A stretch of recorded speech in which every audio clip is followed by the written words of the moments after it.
Welcome in everyone, this is Sean with MTG808 Jr. and today we're going to be taking a look at a different take on a tried and true archetype.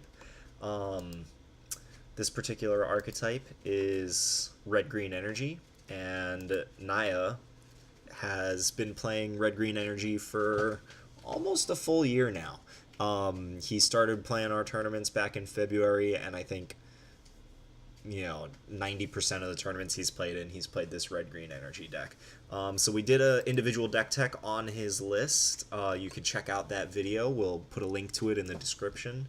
But today we're going to be taking a look at a deck that is similar to Naya's deck, but that I came up with and made some changes that I think might address some of the weaknesses. So if you haven't already watched the original deck tech, you should go ahead and do that. But one of the things we mentioned in that deck tech was that Naya's deck is it has a really hard time playing from behind, meaning that if his opponent gets to play to the board first, then his creatures aren't really good at blocking.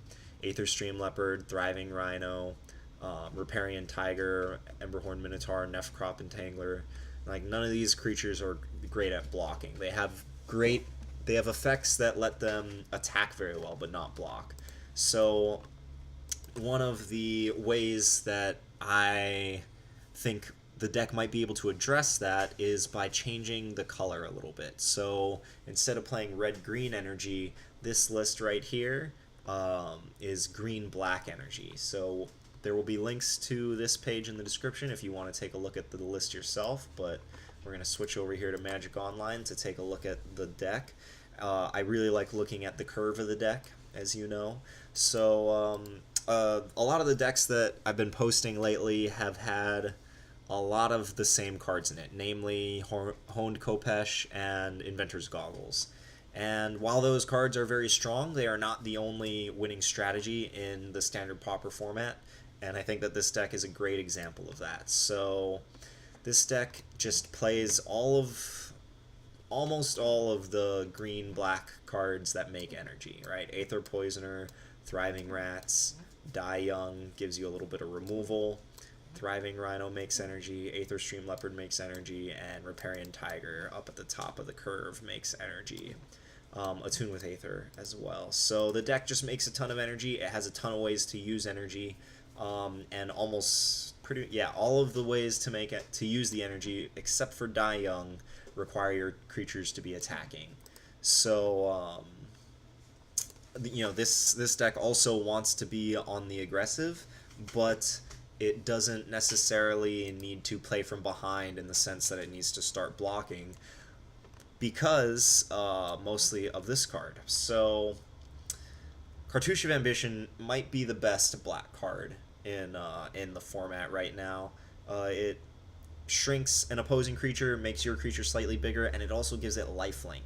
Lifelink is a very crucial ability that allows you to kind of win a race, right? If your opponent is trying to attack you to kill you, and then you want to hit them back and not just be a turn behind in the race, giving your creature lifelink is a great solution to that, right?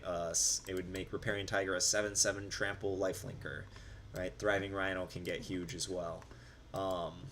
So the deck can race. It doesn't have to block when it's behind. It can race with Cartouche of Ambition. That's one of the big draws to playing black instead of red. Another of the big draws is Die Young. Die Young, it costs 2.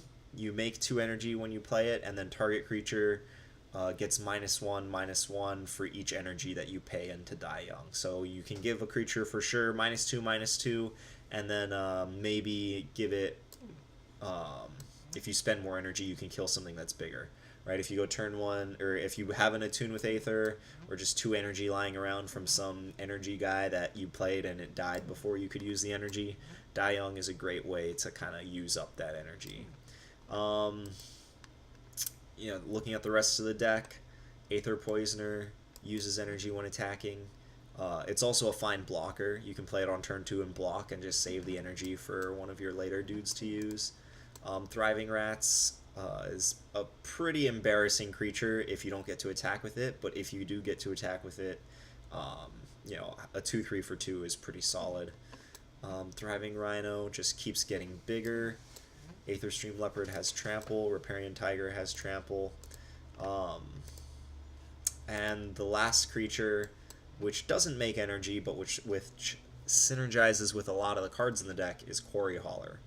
So when it enters the battlefield, you get to choose a permanent and put another counter of that kind on that permanent, or remove a counter of that kind from that permanent, which means that I can add +1/+1 counters to my creatures, like Thriving Rats or Thriving Rhino. I can add -1/-1 counters to my opponent's creatures with Cartouche of Ambition, or if my opponent has a +1/+1 counter on their creature, I can just remove it. So Quarry Hauler, it's a 4-mana 4/3, so it's got a decent sized body, and it gives you just a little bit of extra value. So this deck is just kind of trying to curve out. You know, it has good answers to kind of the faster decks. It has cheap ways to interact. Skullduggery and Supernatural Stamina allow it to play the combat trick game that the super aggressive decks really like to play. And, you know, here in the sideboard, you have lots of ways to answer the very aggressive decks.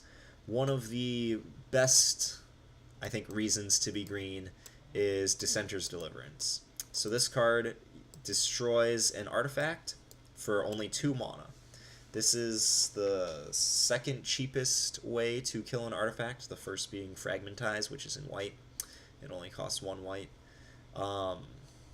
But Dissenter's Deliverance only costs 2, and you can destroy an artifact. So if you're playing against an Inventor's Goggles deck, Dissenter's Deliverance is a great sideboard card.